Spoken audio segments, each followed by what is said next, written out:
ನಮಸ್ಕಾರ. ಏಪ್ರಿಲ್ 21ನೇ ತಾರೀಕು ವೈಶಾಖ ಶುದ್ಧ ಪಂಚಮಿ, ಶ್ರೀ ಆದಿಶಂಕರಾಚಾರ್ಯರ ವಿಶೇಷವಾದಂಥ ಜಯಂತಿ. ಶಂಕರಾಚಾರ್ಯರು ಅವರಿಲ್ಲದೆ ಹೋಗಿದ್ದರೆ ಇವತ್ತು ಬಹುಶಃ ಸನಾತನ ಧರ್ಮ ತನ್ನ ಎಷ್ಟೋ ಸತ್ವವನ್ನು ಕಳ್ಕೊಂಡ್ಬಿಡ್ತಾ ಇತ್ತು.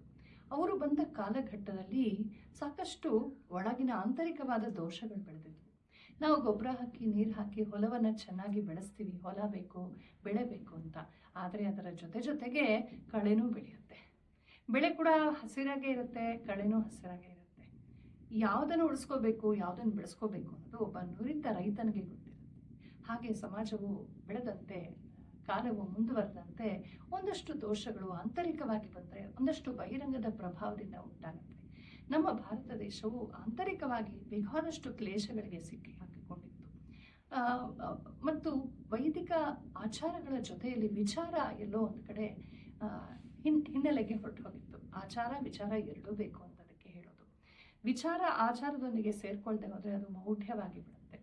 ಆಚಾರವಿಲ್ಲದ ವಿಚಾರ ಕೇವಲ ಒಣತರ್ಕವಾಗುತ್ತೆ.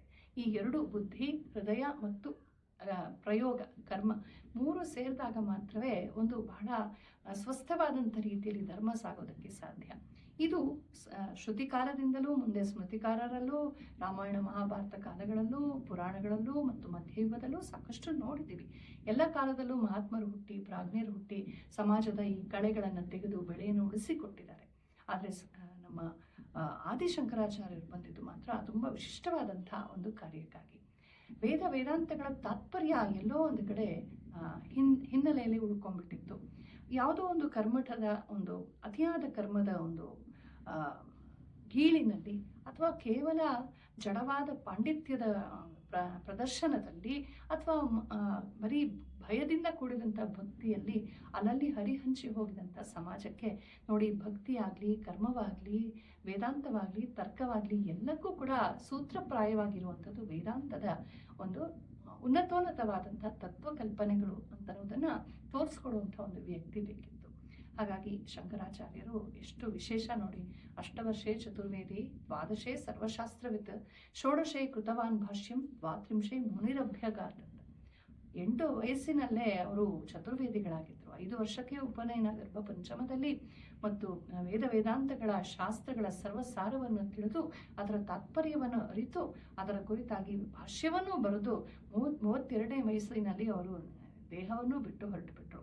ಅಷ್ಟು ಚಿಕ್ಕ ವಯಸ್ಸಿನಲ್ಲಿ ಒಂದು ಸಂಸ್ಥೆ ಅಥವಾ ಒಂದು ಇಡೀ ಒಂದು ಕಾಲಘಟ್ಟ, ಒಂದು ಮಹಾತ್ಮರ ಪರಂಪರೆಯೇ ಮಾಡುವಷ್ಟು ಕೆಲಸವನ್ನು ಒಂದು ವ್ಯಕ್ತಿ ಮಾಡಿದ್ದಾರೆ ಅಂದರೆ ಅವರ ಸತ್ವ ಸಾಮರ್ಥ್ಯಗಳು ಎಷ್ಟು ಅದ್ಭುತ ಅಂತ ನಮಗೆ ಗೊತ್ತಾಗುತ್ತೆ.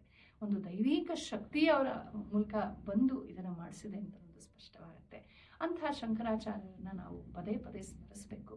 ಅವರು ಕೊಟ್ಟಂತಹ ಆ ಭಾಷ್ಯ ಯಾವುದಿದೆ, ನಮ್ಮ ಪ್ರಸ್ಥಾನತ್ರಯ ಭಾಷ್ಯ, ಅದಲ್ಲದೆ ಅವರ ಹೆಸರಿನಲ್ಲಿ ಅವರಿಗೆ ಕ್ರೆಡಿಟ್ ಕೊಡ್ತಾರೆ. ಹಲವಾರು ಪ್ರಕರಣ ಗ್ರಂಥಗಳಿವೆ, ಹಲವಾರು ಸ್ತೋತ್ರ ಸಾಹಿತ್ಯಗಳಿವೆ. ನಮ್ಮ ಎಷ್ಟೋ ಸ್ಥಳಗಳು ಕೂಡ ಶಂಕರಾಚಾರ್ಯರಿಂದ ಪುನೀತವಾದದ್ದು, ಅವರಿಂದ ಪ್ರತಿಷ್ಠಾಪಿತವಾದದ್ದು ಅಂತ ಕೂಡ ಪರಂಪರೆ ನಂಬುತ್ತೆ.